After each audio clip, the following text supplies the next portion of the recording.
That was early.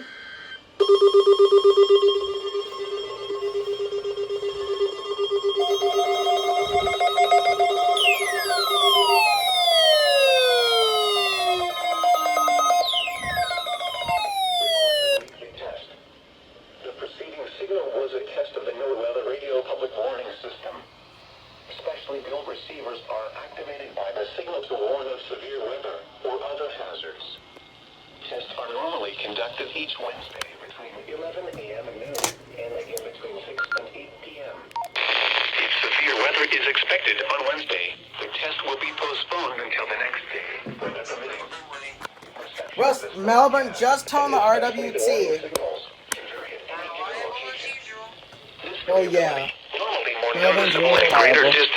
That's why I love you, Melbourne. Even though you are using a good quality receiver in perfect working order. Warning alarm tones are activated on transmitters for counties where the signal is reliably received in sufficient strength for consistent and dependable service. For station KIH63 in Daytona Beach, warning alerts will be activated for Volusia, Flagler, Putnam, Lake, Seminole, Brevard, and Orange counties.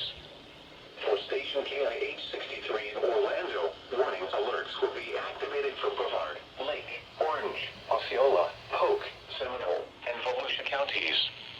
For station WXJ70 in Melbourne, warning alerts will be activated for Brevard, Indian River, Orange, and Osceola counties. For station WWF69 in Fort Pierce, warning alerts will be activated for Indian River, Martin, Okeechobee, and St. Lucie counties. This has been a test of the NOAA radio public warning system. We now return to the regular broadcast program.